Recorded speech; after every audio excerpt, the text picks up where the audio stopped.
There's a particular kind of magic, isn't there, in planting a tree? It's an act of profound optimism. You're not just putting a plant in the ground, you're setting down roots for the future. And of all the trees one can plant, an apple tree holds a special place in my heart. It becomes a part of the family, a marker of the seasons.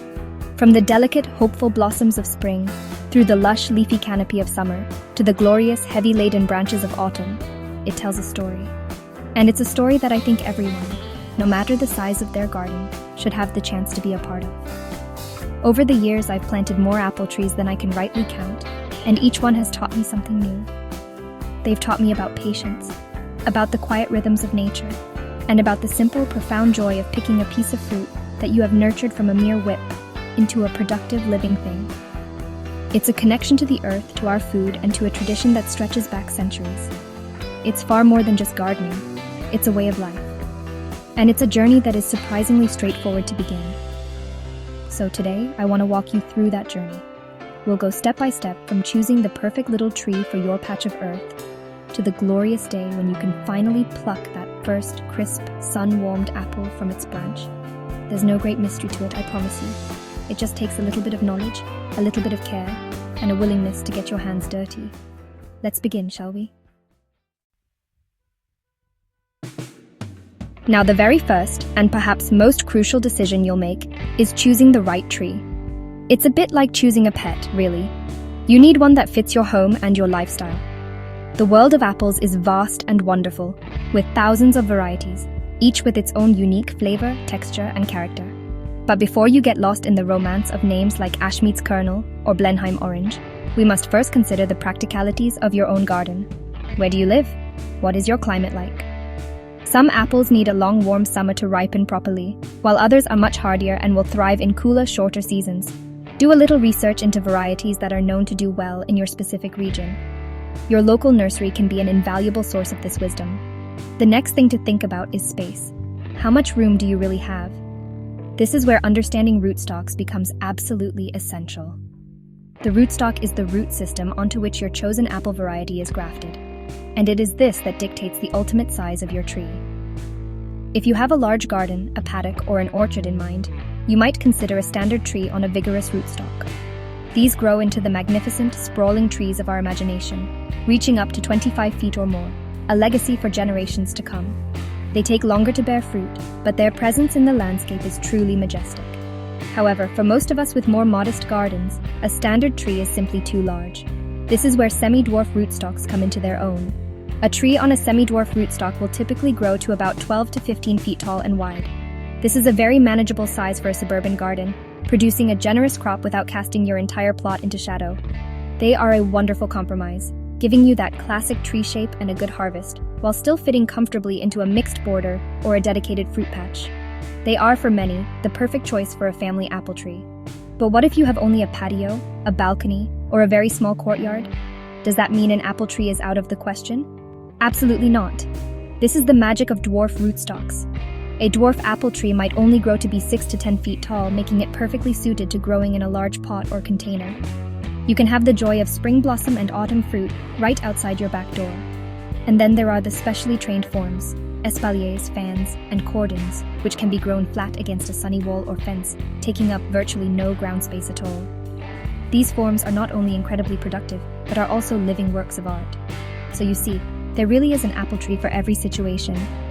You have your vigorous standards for open spaces, your versatile semi-dwarfs for the family garden, and your compact dwarfs and trained forms for the smallest of plots. The key is to be honest about the space you have. Don't be tempted to squeeze a vigorous tree into a small space. It will only lead to a constant battle of pruning and a less happy, less productive tree.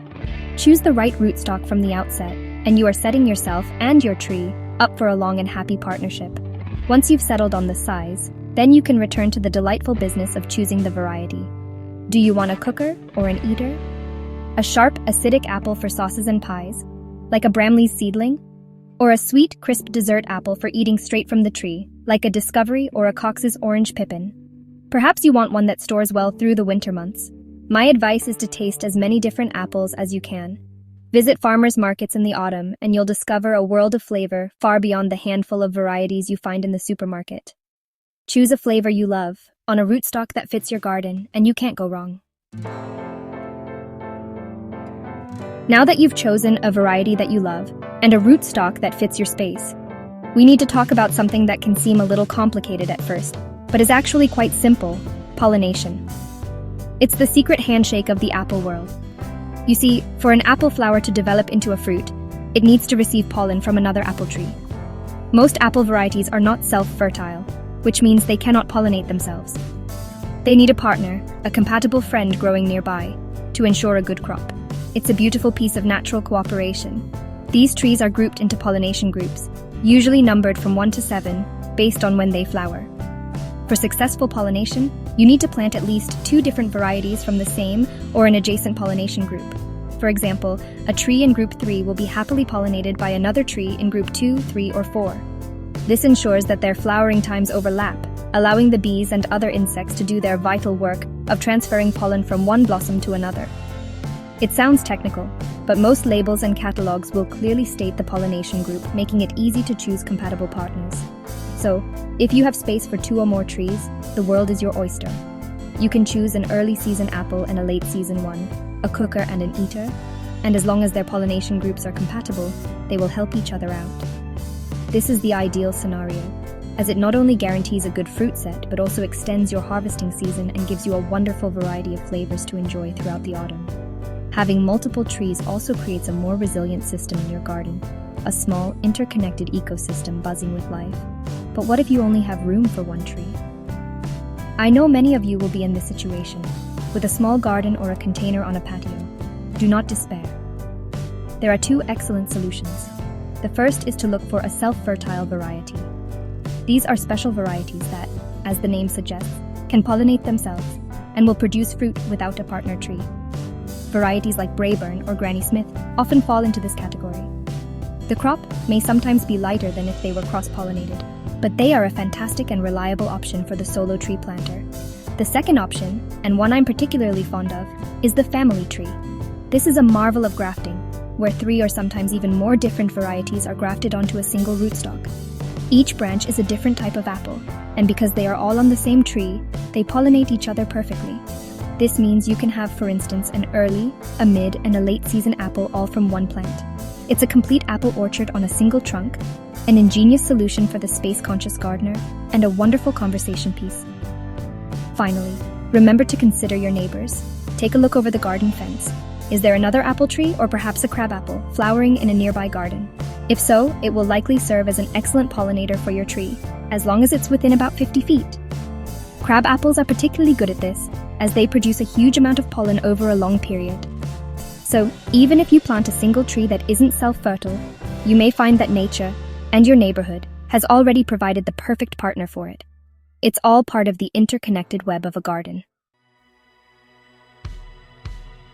An apple tree is a long-term investment. It will, with any luck, be in its planting position for many, many years, perhaps even a lifetime. So it's well worth taking the time and effort to prepare its new home properly. Rushing this stage is a false economy. The first and most important ingredient for a happy apple tree is sunlight. They are sun worshippers. They need at least 6 to 8 hours of direct sunlight a day to ripen their fruit properly and to build up the sugars that give them their wonderful flavor. A shady spot will result in a weak tree and a disappointing, meager crop. So, before you even think about digging, watch the sun move across your garden and find that perfect, bright spot. Once you've found your sunny location, it's time to look down at the soil.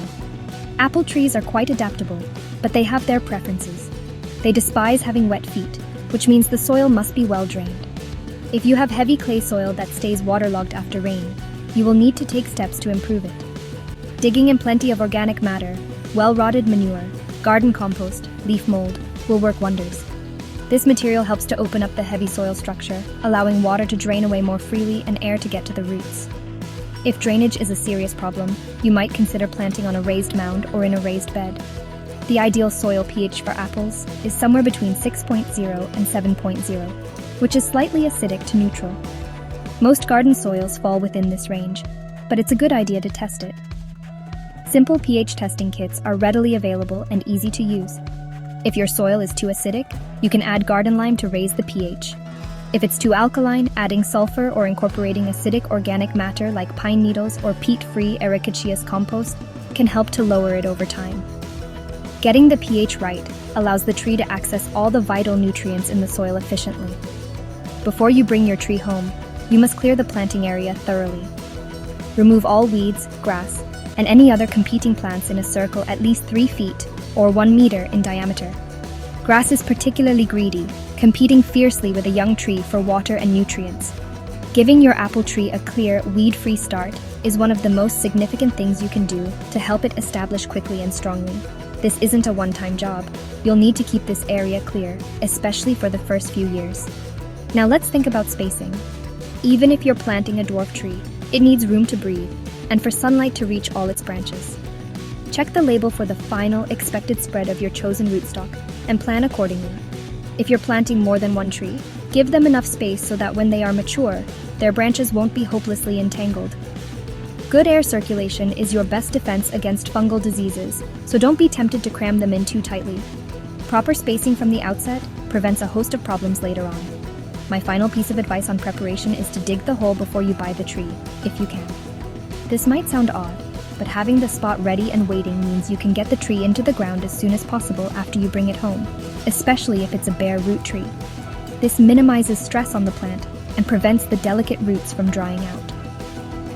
A little bit of forward planning at this stage pays huge dividends in the health and vigor of your tree for years to come. There is, a right time for everything in the garden, and for planting apple trees, the best time is when they are dormant. For bare root trees, which are trees sold without any soil around their roots, this is typically from late autumn through to early spring, whenever the ground isn't frozen solid or waterlogged. Container-grown trees, which you can buy year-round, offer more flexibility, but planting them during the dormant season still reduces the shock of transplanting and allows them to settle in before the demands of spring growth begin. I have a particular fondness for bare root trees. They often establish more quickly and are usually less expensive. So, the day has arrived. You have your tree and you have your prepared spot. It's time to dig the hole. The golden rule here is to dig it wide, but not too deep. You want a hole that is at least twice or even 3 times the width of the tree's root system, but no deeper than the roots themselves. The reason for this is crucial. You want the tree to sit at the same depth it was growing at in the nursery. Planting it too deep is one of the most common and fatal mistakes, as it can cause the trunk to rot. The wide hole allows you to loosen the surrounding soil, making it easy for the new roots to venture out and establish themselves. Before placing the tree in the hole, just take a moment to inspect the roots. If it's a bare root tree, trim off any roots that are broken or damaged with a clean, sharp pair of secateurs. If it's container grown, gently tease out any roots that are circling the bottom of the pot. Now place the tree in the center of the hole. A simple trick to get the depth just right is to lay a bamboo cane or a straight piece of wood across the top of the hole. The soil mark on the tree's stem, which indicates its original depth, should be level with the cane. For grafted trees, it is absolutely vital that the graft union, the knobbly bit near the base of the trunk where the variety was joined to the rootstock, is well above the final soil level by at least 4 inches.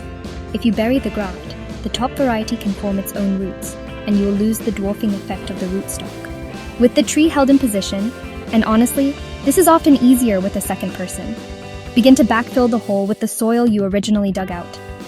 Don't be tempted to add a huge amount of fertilizer or rich compost into the planting hole itself. You want to encourage the roots to grow outwards into the surrounding native soil, not to stay circling in a small pocket of enriched compost. Gently firm the soil down with your feet as you go, not by stamping hard, but with a gentle heeling-in motion. This removes any large air pockets around the roots, ensuring good contact between the roots and the soil. Once the hole is filled and the tree is firm in the ground, it needs a stake. A young tree needs support for the first few years to prevent it from rocking in the wind, which can damage the delicate, newly forming roots. The modern thinking is to use a short stake, hammered in at a 45-degree angle, pointing into the prevailing wind. The top of the stake should only reach about 1/3 of the way up the trunk. This allows the top of the tree to flex and move, which helps it to develop a stronger, thicker trunk, while the base remains secure. Use a proper tree tie, fixed in a figure-of-8 pattern, to attach the tree to the stake, ensuring it's not too tight, as this can strangle the trunk as it grows. The final and most important step on planting day is a thorough watering. Even if the ground is damp, even if it's raining, you must give your newly planted tree a really good soak. A full watering can or two, poured slowly around the base, will settle the soil properly around the roots, eliminating any remaining air pockets and giving the tree the best possible start in its new home. To finish, apply a generous layer of mulch, like bark chips or well-rotted compost, around the base, creating a donut shape that doesn't touch the trunk itself. This will conserve moisture, suppress weeds, and slowly feed the soil. Your tree is planted. Planting the tree is a momentous occasion, but your job as its guardian has just begun. For the first couple of years, your most important task is watering. A young tree's root system is small and hasn't yet ventured deep into the soil, making it very vulnerable to drying out, especially during its first spring and summer. Consistent moisture is the key to successful establishment. You must not let it dry out, but equally, you don't want to drown it. The aim is to keep the soil consistently moist, like a wrung-out sponge. During dry spells, from spring through to autumn, you should plan to give your young tree a thorough soaking once a week. A quick splash with the hose pipe is no good at all. This only wets the surface and encourages shallow rooting. You need to apply at least 1, preferably 2, full watering cans of water slowly around the base of the tree. This ensures the water penetrates deep down into the root zone, encouraging the roots to grow downwards in search of moisture, which will make the tree much more drought tolerant in the future. As the tree matures and its root system becomes extensive, it will need far less supplemental watering, except perhaps during prolonged and severe droughts. Now let's talk about feeding. In the first year, the tree's priority is establishing its root system, not producing lots of leafy growth. So, go easy on the fertilizer. The mulch you applied at planting time will provide a slow release of nutrients as it breaks down. If your soil is reasonably good, this may be all it needs. However, from the second year onwards, a little helping hand in the spring will be much appreciated. A balanced general-purpose fertilizer, such as blood, fish, and bone, or a specialized fruit tree fertilizer, is ideal. The best time to apply this is in early spring, just as the buds are beginning to swell. This gives the tree a boost of energy for the demanding season of growth ahead. Simply sprinkle the recommended amount of fertilizer on the soil surface around the tree, covering the entire root zone, which extends roughly to the edge of the canopy or the drip line.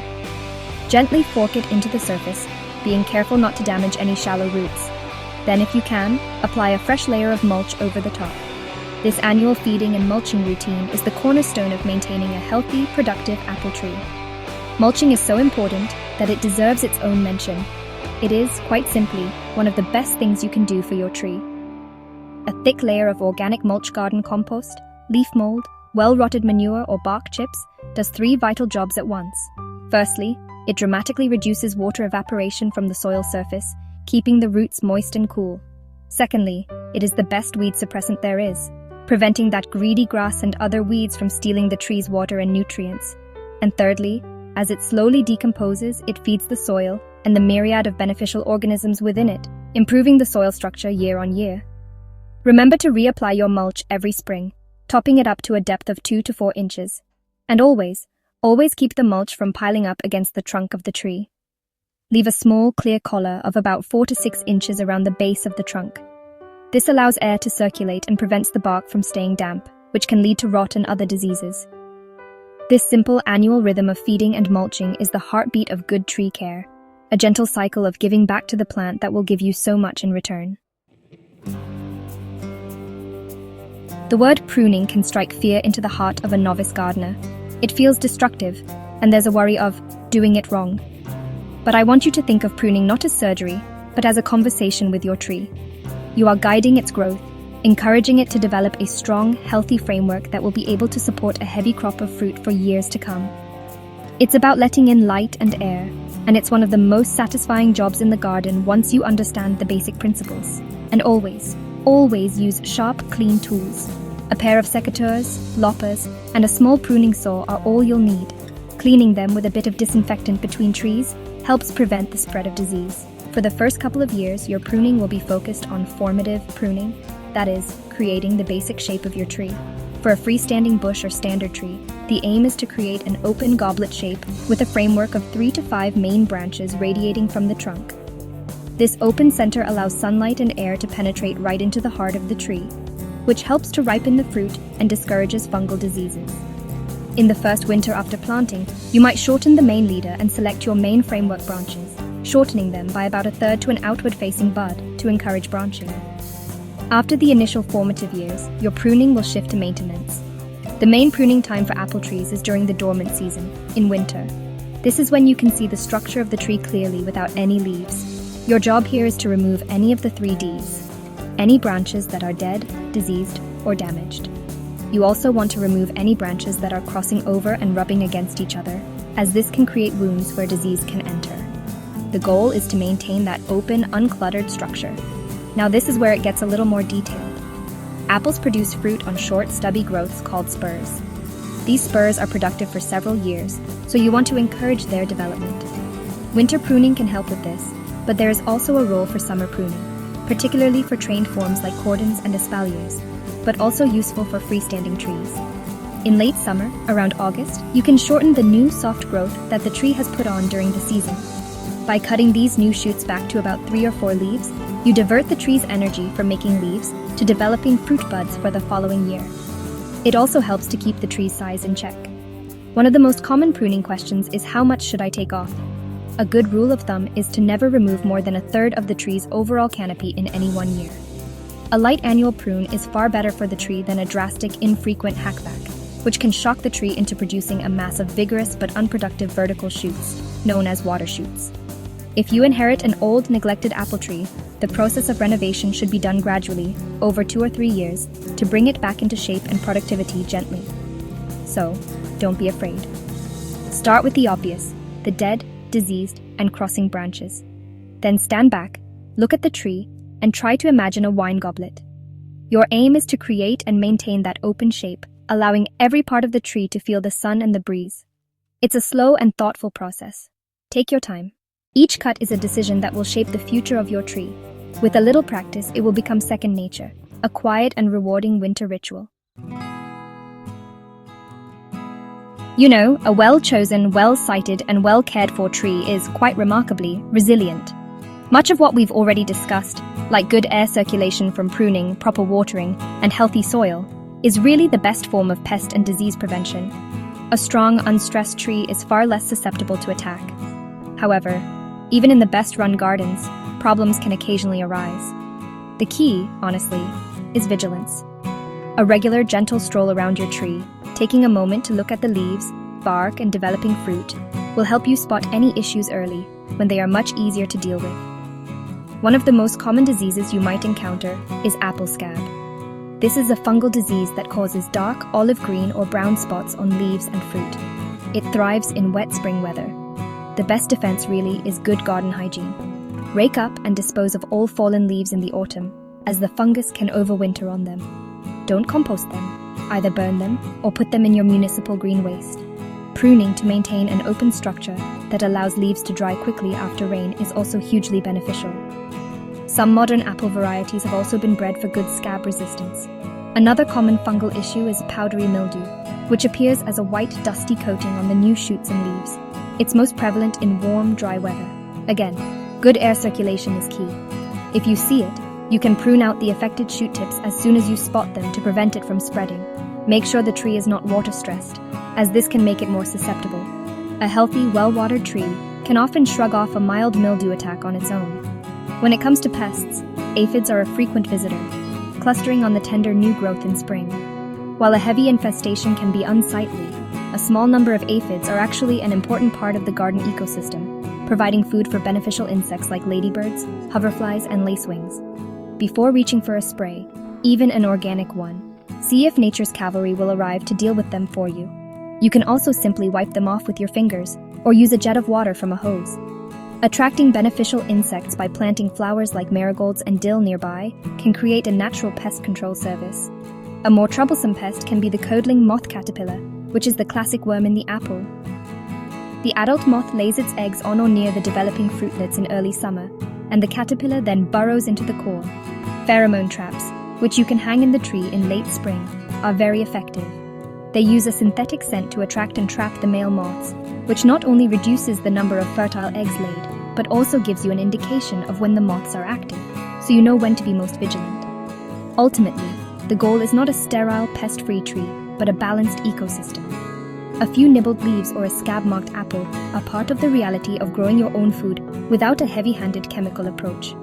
By focusing on the fundamentals, the right tree in the right place, good pruning, diligent watering, and excellent soil health, you create a tree that is strong enough to withstand the minor slings and arrows of garden life. A healthy tree is a productive tree, and prevention through good husbandry is always, always better than cure. We live in an age of instant gratification, but a garden teaches us a different rhythm. It teaches us patience. After you've planted your apple tree, the most common question I hear is, when will I get my first apple? The answer, I'm afraid, is it depends. It depends primarily on the rootstock you have chosen and the age of the tree when you planted it. This waiting period is not a delay. It is a vital time when the tree is focusing all its energy on building a strong root system and a sturdy framework, the foundations for a long and productive life. If you have planted a vigorous standard tree on a rootstock like an M25, you are playing the long game. These majestic trees can take a good 5, 7, or even more years before they begin to produce a significant crop. They are an investment for the future, a tree for your children and grandchildren. The wait is long, but the eventual reward is a magnificent tree that will produce hundreds of pounds of apples for decades to come. It's a humbling and wonderful thing to plant something whose prime you may not even see. For those of us with semi-dwarf trees, the wait is much more manageable. A tree on a rootstock like an MM106 or an M26 will typically start to produce a few fruits within 3 to 5 years of planting. In the first year or two, it's actually wise to remove any fruit that forms. I know this sounds heartbreaking, but it allows the young tree to put all its energy into growing strong roots and branches, rather than ripening fruit. This small sacrifice in the early years will pay you back handsomely, with a much healthier and more productive tree in the long run. The quickest to fruit are, of course, the dwarf trees and trained forms. A tree on a very dwarfing rootstock like an M9 or M27, especially if grown as a cordon or in a pot, can start to bear fruit in as little as 2 or 3 years. Because their ultimate size is so small, they don't need to spend as long building up a large framework, and can divert their energy to fruit production much earlier. This is the great advantage of these smaller forms. They bring the joy of the harvest into our lives that much sooner. So how do you know when your apples are ready to pick? Color can be a clue, but it's not the most reliable indicator, as some varieties color up long before they are truly ripe. The best test is the cup and twist method. Cup the apple gently in the palm of your hand, lift it to a horizontal position, and give it a slight twist. If it's ready, the stem will part easily from the spur. If you have to tug and pull, it's not ripe yet. Leave it on the tree for another week and try again. Another sign of ripeness is the windfall. When you see a few sound, undamaged apples on the ground underneath the tree, it's a good sign that the rest of the fruit is maturing. You can also sacrifice one apple. Cut it open and look at the pips or seeds. In an unripe apple, the pips will be white or pale green. In a ripe apple, they will be dark brown or black. This is a surefire way to know. The waiting is part of the pleasure, a slow, seasonal anticipation that makes that first bite all the sweeter. The day of the main harvest is one of the high points of the gardening year. It's the culmination of all your care and patience. When your tests have shown that the apples are ripe, it's time to gather them in. It's best to do this on a dry day if you can, as wet fruit is more prone to rot in storage. Approach the task with care and gentleness. Each apple is a little treasure, and bruising them will drastically shorten their storage life. Remember the cup and twist method we talked about. Work your way around the tree, picking the ripest fruit first. Often the apples on the sunniest side of the tree will ripen a little earlier than those on the shadier side. As you pick, have a system.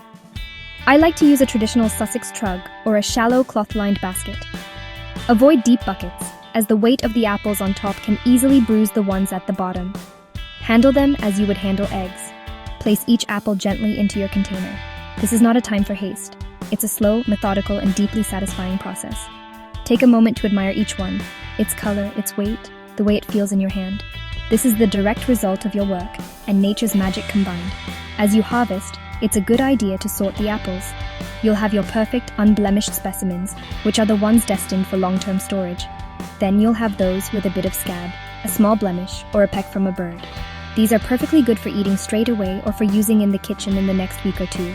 And finally, you'll have any that are badly bruised from falling or have signs of codling moth damage. These can be taken straight to the kitchen to be processed immediately into juice, sauce, or pies, with the bad bits cut out. This immediate triage saves a lot of time later. Now, for those perfect apples you want to store. The ideal storage conditions are cool, dark, and slightly humid. Think of a traditional cellar. A frost-free shed, an unheated garage, or a cool pantry can all work well. The aim is to slow down the ripening process as much as possible. Don't store them in the house, where the central heating will cause them to shrivel, and don't store them with potatoes, as the gases they each give off can cause the other to spoil. And certainly, don't store them in a plastic bag, which will trap moisture and cause them to rot. The time-honored method for storing apples is to wrap each one individually in a square of newspaper or tissue paper. This is a bit laborious, but it serves two purposes. It cushions the fruit, and more importantly, it isolates them. If one apple starts to go bad, and one always does, the wrapping prevents it from spreading rot to its neighbors. The old saying, "One bad apple spoils the whole barrel," is literally true.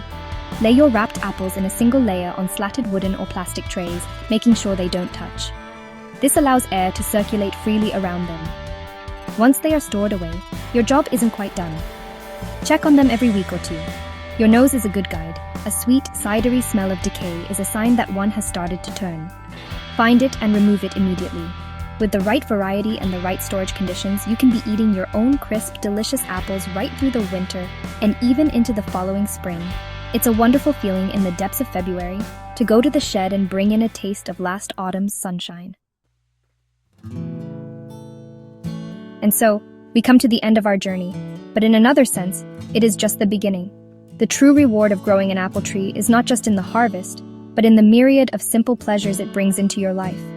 The most immediate of these is, of course, the taste.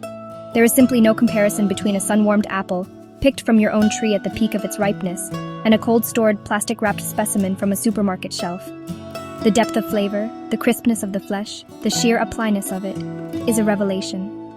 The uses for your bounty are almost endless. There's the simple joy of eating them fresh, of course, perhaps sitting in the garden under the very tree that produced them. Then there is the kitchen. Apple crumble, apple pie, baked apples with cinnamon and raisins, homemade applesauce to accompany a Sunday roast. These are the comforting, traditional flavors of home. You can press them for juice, a cloudy, sweet nectar that is worlds away from the commercial equivalent. You can cook them down into apple butter, or slice and dry them for healthy snacks. Your harvest is an invitation to be creative. But the rewards extend beyond the culinary. An apple tree connects you to the seasons in a profound way. You learn to watch for the swelling of the buds, to celebrate the fleeting beauty of the blossom, to notice the first tiny fruitlets forming, and to feel the quiet satisfaction as they swell and ripen through the summer months.